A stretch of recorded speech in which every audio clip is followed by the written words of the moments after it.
We have a super special guest. Věra Jourová is the ex-Vice President of the European Commission and responsible for news and transparency. Yeah. It is thanks actually to Věra Jourová that this festival is possible. This is the third edition that we have had. Thanks to the activities and the subjects that you promote so vigorously. Okay, happy to hear that. It's great you don't want me to pay for it. Well, it's certainly one of the solutions is indeed to offer space for people to Very put good. together and to exchange. So thank you for that. We are here in Florence. We will meet next in Thessaloniki and then in Lipsia in a 1 year time. I like to ask you we are at this festival in addition to the general public. There are a lot of experts and you are very knowledgeable about the issues that we are talking about. We know which is the status quo. We know that is one of the enemy in this battlefield in which we have Europe as an ally, we have the civil society, we have journalism as an ally. Is about one of the enemies this high concentration of the social media and media that are used the most, and this is happening for AI as well progressively. It's worrying. These companies, big tech so-called, they are moreover based outside of Europe, difficult to legislate and to come in some kind of cooperation even. Would you be in favor of European social media? We would be less worried if one of these big social media would be owned by BBC rather than Elon Musk, wouldn't we? Yes, I was really concerned several years that there is such a big influence on European society from the side of those who don't understand European soul, who just want to make big money in Europe. And the big tech is making fantastic money. One fourth of their profits are made in European Union, and for them in the past it was easy to say we are just the pipes, we are just the technological companies, we have nothing to do with the societal impact which the content is causing. Yeah? So I would be very much for investing in European way of new communication. But it means that European people have to start to be really fed up of being manipulated through the American networks, and that they will realize that it will be safer and better for them also from the information point of view to jump into a new system. Because I was explaining you cannot survive without being on the platforms somewhere. I am surviving easily. Yeah? I am just on Instagram and Blue Sky because they told me if you are nowhere you will be dead. This the same kind of input that they receive too, but it's not necessarily true. As a politician I am dead now without being on Facebook. But as a person, well, okay, I'm still on Instagram. But the people got used to be somewhere and communicate through the networks. So it is not a solution to say, you Americans go home, or Mr. Cho with your TikTok go away. So we have to replace these systems which are unhealthy for European society by something which will be healthier European, which will respect the freedom of speech, which will play a positive role, also which will educate people, which will enable them to communicate people to people, not with AI. So you touch a few points that I am very interested in. First, you say people they need to be fed up. So let's call it a raise of awareness about what is going on. It's very difficult, increasingly difficult, because of the technologies that are used are so sophisticated. A friend of mine was explaining me this as a metaphor. Before you had to break the eggs to do an omelette. Now you don't need to break the eggs to have the omelette. So I love Italy, these metaphors referring to the kitchen, fantastic.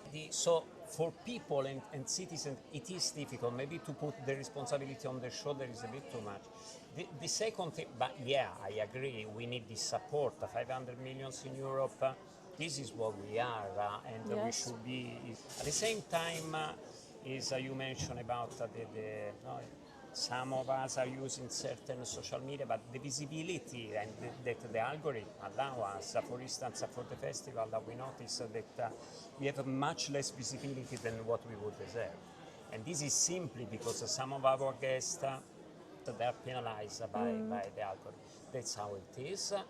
You say it is very well. This is because by definition, this big tech, they aim for profit. They are private companies, legitimately, but hey, the American legislation seems to be, from the monopoly, a bit more effective than the European one breaking up. But this is not a market anymore in Europe, it's just a monopoly. The other alibi that I think is used, and you mentioned it, is freedom of speech. Well, it's not hiding behind the freedom of speech that our democratic values should. Well, we are losing momentum now, and I will repeat it again and again, like on Carthago must be destroyed. I have to repeat that AI does not have the right of the freedom of speech. AI is technology, and freedom of speech was developed also after many victims and many struggles for real people with real names, with real responsibility. So why are we protecting the production of AI, which means also the production of trolls, by the freedom of speech? I don't understand. And I will repeat it again and again. And of course, we have now in the European legislation the obligation to label the production of AI. Yeah? When you watch your screen, you should see this has been developed by AI. But most of the content now has been developed for good reasons. I am not an anti-technological agent, but the people should know through this label that this has been produced by AI. But soon we will come to a moment when we should label the human beings' production and give it proper protection. I think we are getting to this break-even point. Then, in addition, is protection goes together with promotion and awareness, as you say. So we would like, and again, the struggle of people that are more intelligent, more clever, more capable, and more responsible. But is it not a bit more realistic? Is this approach? Is it a wish? Because then when we go just outside, it's the need to rethink how we communicate online. And we are in the situation when one word can cause humanitarian catastrophe, and one word can cause fantastic humanitarian aid. Yeah? And so let's not kill the space for this kind of communication. I'm just calling on bigger responsibility of every user of the highway. Yeah? I remember when the Commission was calling this, it sounds a bit sarcastic, information highway. Now it's a bit, the disinformation is a highway, but it's easily more, as you say. We would need more, I'm saying this sincerely, is more people like you, because you have delivered from a political point of view, what you seem really to believe, your real is a personal values to be translated in something that most people can benefit from. Within this battle is very, very unfair, and I think that Europe should put their tank or their ammunition, and one of them is a media owned by public service. Look, I wanted to thank you for what you are doing, because you are focusing on media literacy, on education. This has been for many months underestimated factor, because it is supposed to have a long-lasting impact.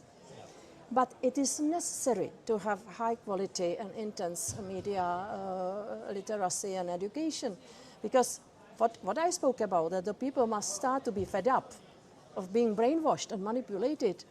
The only way there is the education and awareness raising. I, as a citizen, I don't want to be just handled like a consumer. Hey, I don't have only stomach, I also have heart and brain. So don't manipulate me. And to say this magical word or sentence, it is only from the well-informed, educated person. Yeah? So underestimated, maybe underfinanced. We have many more things than just regulation. Says somebody who is signed under all those regulations. It will not do the magic. But once we have it, it has to be properly implemented. Yeah. I am very critical. Why? Before Hungarian elections, we still don't know what happened in Romania in the elections of the president. There was a horrible manipulation on TikTok.